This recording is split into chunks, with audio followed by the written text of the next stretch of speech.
말씀하실 때에 열둘 중에 하나인 유다가 왔는데 대제사장들과 백성의 장로들에게서 파송된 큰 무리가 칼과 몽치를 가지고 그와 함께하였더라.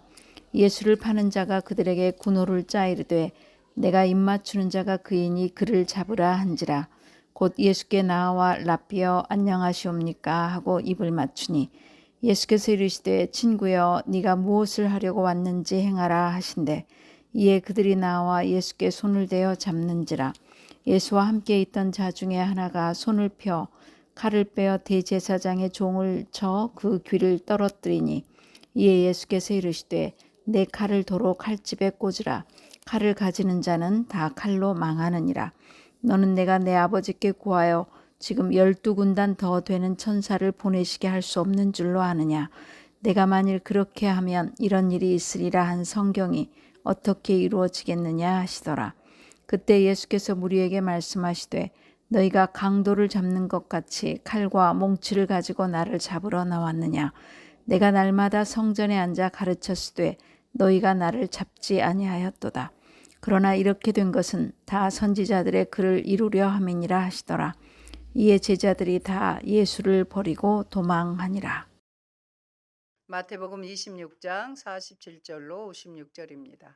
제자에게 배신당하신 예수님. 여러분, 배신당한 경험이 없었으면 좋겠습니다. 사람을 이해한다는 작은 핑계로 저는 상담 프로그램이나 결혼에 관한 것을 시청하곤 합니다. 이번 주에 제가 본 프로그램은 돌 싱글즈 세븐에서 각자의 이혼 사유를 말하는데 배우자의 외도도 상당했고 부부간의 갈등과 가정에 충실하지 못한 것들의 이유가 대다수였습니다. 사연을 듣고는 눈물을 흘리는 그들을 보았습니다. 신뢰를 바탕으로 해야 할 가정이 신뢰가 깨질 때 배신감은 감히 표현할 수 없을 정도로 평생의 트라우마였을 것입니다. 예수님도 3년간이나 함께 동고동락을 하고 스승으로 모시고 살았던 제자에게 배신을 당하셨습니다. 역사의 변곡점에서도 배신이라는 단어로 새로운 역사들이 벌어지기도 합니다. 일제강점기에도 밀정이 독립군에게는 최대의 적이기도 하였습니다. 국어사전에 따르면 배신은 믿음이나 의리를 저버림의 뜻을 지닌 단어입니다. 여기에 돌아선다라는 의미를 좀 더 추가적으로 드러내는 단어가 배반입니다. 현대에 들어서는 꼭 국가나 집단을 향해 공적인 믿음을 등지는 행위뿐만 아니라 친구나 이성관계처럼 사적인 부분에서 믿음을 등지는 행위까지 포함하여 배신이라는 의미의 폭이 더 넓어졌습니다. 보통 본인의 편리와 이익을 위해서 배신을 하기도 하고 본인이 받아들일 수 없는 성격이나 기질을 타인이 드러냈을 때 실망과 함께 아예 등을 돌리기도 합니다. 오늘 본문에서 우리는 탐욕에 눈이 어두워 사탄에 사로잡힌 바 됨으로써 결국 자신의 스승이자 메시아를 팔아넘긴 가룟 유다의 가증스러운 모습을 발견하게 됩니다. 그는 뻔뻔스럽게도 주님을 잡기 위해 온 순간에도 주님께 평안의 인사를 했으며 마치 자신이 주님을 진심으로 사랑하는 것처럼 입맞춤을 하는 등 실로 사탄의 종이 된 자의 가증함을 여실히 드러내었습니다.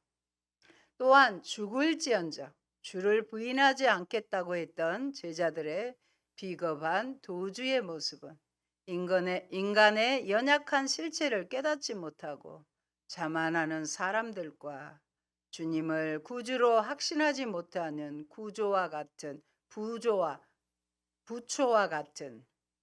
부초와 같은 신앙을 가진 사람들의 모습을 전형적으로 보여주고 있습니다.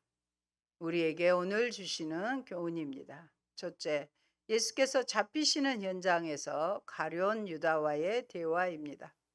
유다와 일단의 무장한 무리들이 찾아왔습니다. 원문에는 보라, 이두라는 단어로 시작하는데 예수님의 제자였던 유다가 예수님 체포에 선봉에 섰음을 강조하기 위한 용법입니다. 보라라는 표현과 더불어 열둘 중에 하나라는 표현도 인류 역사에 있어 최대의 배반 사건이라 할 수 있는 이 비극적인 사건을 주의 깊게 읽는 독자들로 하여금 환기시키고 있는 것입니다. 대제사장과 장로들이 보낸 이들로 각기 손에 칼과 몽치가 들려 있었습니다. 사전에 짜놓은 각본대로 유다는 천연스럽게 예수님에게 입을 맞추었고 주님은 저항하지 않았습니다. 본문에 나오는 입 맞추는 행동은 제자로서 스승에 대한 사랑을 나타내는 의미로 쓰였습니다. 우리는 여기에서 가장 큰 위선을 보게 되는데 가룟 유다의 입맞춤은 존경과 사랑의 표시가 아니라 오히려 정반대로 예수님을 죽음으로 내모는 배신의 표시였던 것입니다. 가룟 유다는 자기가 지금 공경에 빠뜨리고 있는 예수님에게 대하여 안녕하시옵니까? 라고 인사함으로써 다시 한번 예수님의 가슴에 깊은 아픔을 주었던 것입니다. 몇 번이나 입을 맞춤으로 거듭 반복하는 유다의 이러한 행동은 그의 위선과 사악함을 더욱 드러내주고 있습니다. 이를 볼 때 유다는 그 순간 매우 뻔뻔하고도 치밀하게 행동했으며 예수님을 넘기는 일에 매우 열심이었음을 알 수 있습니다. 그런데도 예수님은 오히려 친구여 하시며 그의 사악한 배신의 행위를 역력히 드러내고 있습니다. 누가는 이 점을 더욱 분명히 드러내요. 유다야, 네가 입맞춤으로 인자를 파느냐라는 책망이 담긴 예수님의 질문을 기록해 두었습니다. 여러분, 주님은 어떻게 해서 위기의 순간에도 그렇게 침착하고 그 마음에 여유가 있었을까요? 그것은 눈앞에 닥친 죽음이라는 현실만 본 것이 아니라 장차 3일 만에 다시 살아나 영광 얻으실 것을 굳게 확신하셨기 때문입니다. 그래서 히브리서 기자는 12장 2절에 이렇게 증언합니다. 우리 다 한번 읽겠습니다. 저는 그 앞에 있는 즐거움을 위하여 십자가를 참으사 부끄러움을 개의치 아니하시더니라고 기록했습니다. 성도 여러분, 위기도 다 하나님의 섭리입니다. 불신자들은 그 위기를 재앙으로 여기지만 성도들은 위기를 또 다른 축복의 통로로 믿어야 합니다. 무엇으로요? 축복의 통로로 믿으시기 바랍니다. 그 위기를 주관하시는 분이 선하신 하나님이시라는 사실을 굳게 믿어 주님처럼 의연할 수 있고 요동하지 않게 되는 것입니다. 하나님 아버지는 우리에게 최선의 좋은 것을 주시려는 분이라는 사실을 확신하시기 바랍니다. 합력하여 손을 이루어 주십니다. 우리가 이런 믿음을 지니고 성도로서 본분을 다하면 위기가 오히려 좋은 기회가 되는 축복을 경험하는 때가 올 것입니다. 야고보서 1장 6절의 말씀도 모니터로 보겠습니다. 오직 믿음으로 구하고 조금도 의심하지 말라. 의심하는 자는 마치 바람에 밀려 요동하는 바다 물결 같으니. 이런 의심이 올 때 하나님의 말씀이 꽉 여러분을 붙잡고 계신 것입니다. 그런데 주께서 순순히 잡히신 것은 칼과 몽치를 든 자들의 위세가 두려웠기 때문이 아닙니다. 이미 겟셋마네에서 아버지의 주시는 잔을 받아들이기로 마음을 굳히셨기 때문입니다. 회피할 수 없는 상황에 대한 자포자기도 아닙니다. 그냥 될 대로 되라. 이건 아닙니다. 죽음을 향한 자발적인 나아가며 아버지의 뜻을 받들기 위한 기꺼운 선택입니다. 권력의 대척점에 선다는 것이 얼마나 큰 두려움일지 우리는 상상할 수 있습니다. 그러므로 하나님과 깊은 교제와 부단한 자기 부인의 연단 없이 세상이 주는 공포를 이겨낼 수 없습니다. 둘째, 잡히시는 현장에서 베드로와의 대화입니다. 52절, 53절 본문을 같이 보겠습니다. 성경입니다. 이에 예수께서 이르시되 내 칼을 도로 칼집에 꽂으라. 칼을 가지는 자는 다 칼로 망하느니라. 너는 내가 내 아버지께 구하여 지금 12군단 더 되는 천사를 보내시게 할 수 없는 줄로 아느냐? 예수님은 한 종이 칼을 들어 자신을 지켜주려고 한 일을 막으십니다. 이 칼은 다른 사람의 칼이 아니라 그의 칼이라는 의미인데 베드로 자신의 칼이었음을 분명히 알 수 있습니다. 칼을 사용하는 자들이라는 의미로서 항상 무력으로 자기의 수단을 삼으려는 자들입니다. 하나님의 법칙은 사람이 무엇으로 심든지 그대로 거두는 것입니다. 한번 따라할까요? 사람이 무엇으로 심든지 그대로 거둡니다. 이게 하나님의 법칙이에요. 칼, 곧 무령으로 상대를 제압한다면 결국 자기도 칼, 곧 무력으로 망하게 될 것입니다. 본문은 현재 무력을 사용하고 있는 베드로에게 힘의 사용을 중단시킬 목적으로 주어진 말입니다. 그리고 한 걸음 더 나아가서는 지금 예수를 잡기 위해 무기를 들고 온 자들이 무력으로 망하게 될 것을 예고하는 의미도 지닙니다.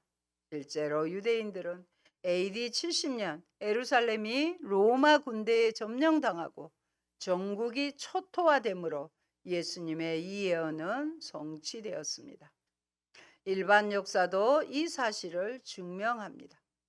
폭력으로 정권을 잡은 독재자들의 최후를 보십시오. 온전히 제 명대로 산 사람들이 별로 없습니다. 또 무력으로 다른 사람을 점령한 나라도 마찬가지입니다. 그들도 새로운 세력에게 정복되어 멸망하고 말았습니다. 그러므로 우리는 대신 성령의 검, 곧 하나님의 말씀을 지녀야 합니다. 여러분은 폭력의 검 대신에 하나님의 말씀인 진리의 검, 성령의 검을 늘 품고 다니며 사탄의 세력들과 영적 전투를 벌이시기 바랍니다. 여러분, 예수님은 12군단 더 되는 천사를 보내달라고 할 수 있는 고난도 사용하지 않으십니다. 군단은 로마 군대의 한 편제로서 한 군단을 약 6천 명의 보병과 약 120명의 기병으로 확정하였습니다. 따라서 12군단이란 약 7만 2천 명의 보병과 약 1,440명의 기병으로 구성된 대군으로서 그 당시 팔레스틴에 주둔하고 있던 로마 군대를 격파하고도 남을 병력인 것입니다. 예수께서 성부 하나님께 기도하기만 한다면 하나님으로 하여금 그보다 훨씬 많은 숫자의 병력을 보내시게 할 수 있음을 더욱 강조해 주고 있습니다. 더구나 지금 예수님이 말씀하시는 12군단 이상의 군대는 하늘 군대입니다.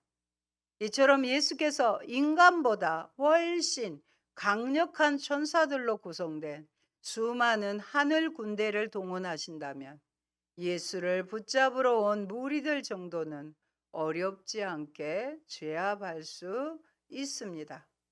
그러나 예수님은 이러한 놀라운 병력을 동원할 능력이 있음에도 하나님의 섭리에 순종하기 위해 그 고난을 사용하지 않으십니다.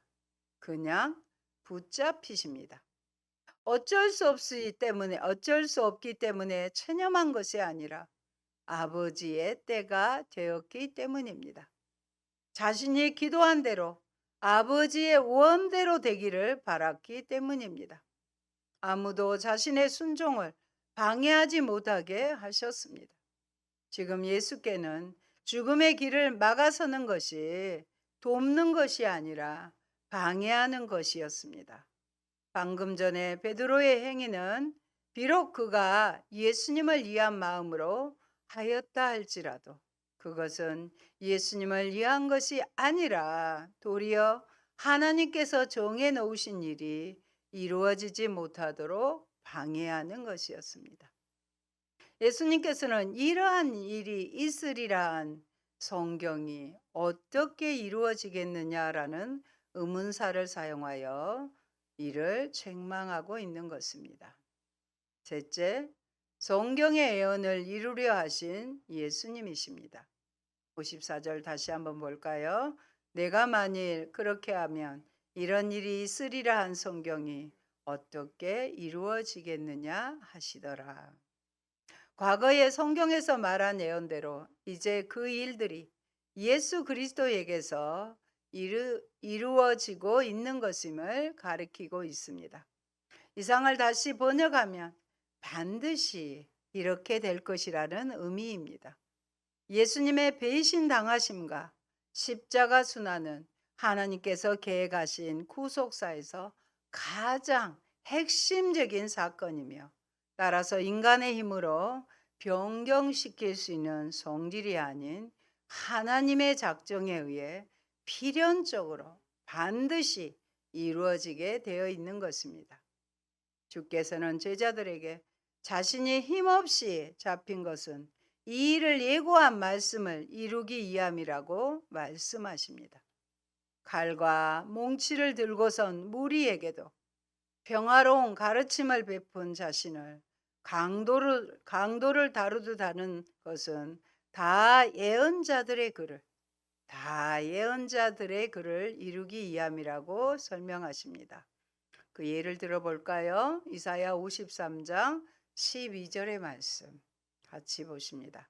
그러므로 내가 그에게 존귀한 자와 함께 몫을 받게 하며 강한 자와 함께 탈취한 것을 나누게 하리니 이는 그가 자기 영혼을 버려 사망에 이르게 하며 범죄자 중 하나로 헤아림을 받았습니다. 그러나 그가 많은 사람의 죄를 담당하며 범죄자를 위하여 기도하였느니라. 55절 말씀도 55절, 56절 마지막까지 읽겠습니다. 그때 예수께서 무리에게 말씀하여 이르시되 너희가 강도를 잡는 것 같이 칼과 몽치를 가지고 나를 잡으러 나왔느냐? 내가 날마다 성전에 앉아 가르쳤으되 너희가 나를 잡지 아니하였도다. 그러나 이렇게 된 것은 다 선지자의 글을 이루려 함이니라 하시더라. 이에 제자들이 다 예수를 버리고 도망하니라. 예수님은 지금 겟세마네 동산에서의 체포가 불법적이고 정당하지 못한 것임을 강조하기 위해 전에 성전에서 많은 시간을 가르칠 때 체포하지 않는 사실을 들어 변증하십니다. 즉 예수님이 율법을 거스르는 큰 잘못을 범했다면 많은 사람들이 있는 중에 당당하게 체포했을 것입니다. 그러나 그들은 그렇게 하지 않았는데 이는 바로 예수님이 잘못한 일이 없다는 것을 반증합니다. 그들이 무죄한 자를 체포하는 길은 어두운 밤 사람들이 없는 한적한 장소에서 비겁하게 체포하는 방법밖에 없었던 것입니다. 여기서 성경은 예수님의 배반당하심과 순환 및 십자가 희생 등 예수님에 대해 애언한 구약의 모든 글들을 지칭하는 것입니다. 이루다, 이루다는 아직 덜 채워지고 완성되지 않는 어떤 것에 시간의 흐름과 노력의 결과로 가득 차고 완성되는 것을 가리킵니다. 메시아의 오심과 구원 사역을 예언한 선지자들의 구약의 기록들은 그것을 성취시킬 당사자 누구이신가요? 예수께서 나타나 거기에 합당하게 행하십니다. 이제 마지막으로 순환의 예언까지 그대로 다 감당하실 때에 자연스럽게 완성될 것, 이루실 것이라는 사실을 보여주는 것입니다. 예수님의 삶이 구약 성경과 결코 분리되지 않고 그 연장선상에 있음을 강조하고 있습니다. 구약의 메시아 예언들은 모두 예수님에 의해 이루어진다는 사실을 보여주기 위함입니다. 또한 성실하게 성경의 예언들이 이루어지도록 순종하는 분임을 알게 됩니다. 그럼에도 제자들이 다 예수를 버리고 도망하니라고 기록하였습니다. 깨어 기도하라는 예수님의 말씀에 육신이 피곤하여 깊은 잠에 빠졌던 제자들은 성경의 말씀을 이루시려고 하는 예수님을 버리고 다 도망가게 됩니다. 한 사람의 예도 없이 다 도망하였음을 보여줍니다. 실로 오늘 밤에 너희가 다 나를 버리리라고 하신 예수님의 예언에 대하여 베드로와 제자들은 내가 주와 함께 죽을지언정 주를 부인하지 않겠나이다 하고 장담했었으나 결국 그것이 한낱 허언 장담이었을 뿐이라는 사실이 명백히 드러난 것입니다. 마가복음 14장 51절 52절에는 마가로 추정되는 한 청년이 체포된 예수님의 뒤를 뒤따르다가 무리에게 잡히게 되자 혼이불을 버리고 벗은 몸으로 도망하였음이 기록되어 당시 극박하였던 상황과 제자들의 비겁한 도피 행위가 더 적나라하게 묘사되고 있습니다. 여러분, 주님은 철저히 자신이 성경 속에 그 인물임을 입증하기 위해 사셨습니다. 늘 말씀의 성취를 위해 행동하셨습니다. 주님은 진정 말씀의 사람이셨고 말씀을 이루기 위한 순종의 사람이셨습니다. 말씀 속에서 자신이 해야 할 일을 찾으셨고 가야 할 길을 발견하셨습니다. 말씀의 사람만이 세상을 거슬려 주인의 뜻을 이룰 수 있습니다. 말씀의 사람만이 사람의 필요를 보고 채워질 수 있습니다. 예수님은 성경을 이루시기 위해 의연하게 죽음의 길을 걸어가시는데 죽기까지 따르겠다던 제자들은 예수님을 버리고 도망칩니다. 이는 예수님의 죽으심과 부활에 대해 아직도 깨닫지 못한 무지 때문이요. 깨어 기도로 무장하지 않는 태만의 결과이기도 합니다. 결정적인 순간에 믿음의 선택을 할 수 있는 힘은 평상시에 말씀과 기도 생활에서 나옵니다. 그래서 제가 늘 신앙의 두 날개로 기도와 말씀 묵상을 강조하고 있는 것입니다. 매일의 삶 속에서 영적인 힘이 되어 하나님의 뜻에 순종할 수 있게 하는 것입니다. 사랑하는 성도 여러분, 우리는 대적들에게 잡히시면서도 아버지 하나님의 뜻만을 중시하는 그리스도 예수님의 모습을 보았습니다. 성도가 궁극적으로 맞추어야 할 삶의 초점은 그리스도 예수를 통해 말씀하신 하나님의 구원 진리임을 깨달으시기 바랍니다. 우리에게 영생 구원을 주시려고 그리스도는 십자가를 바라보고 전진하셨습니다. 그러므로 우리 또한 주님이 이루어 놓으신 그 영생의 은혜를 내 삶의 표대로 정해야만 하겠습니다. 아멘. 좋으신 아버지 감사합니다. 가까운 사람들에게 또 상황 가운데 배신을 당할 때 우리의 마음이 얼마나 초절하고 또 아버지 평생 잊지 못할 트라우마가 됩니다.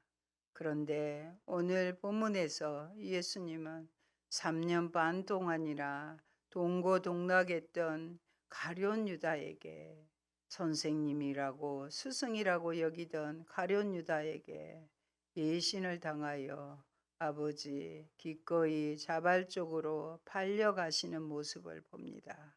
하나님, 그것은 우리의 구원을 위함이요 아버지의 뜻에 순종하기 위함입니다.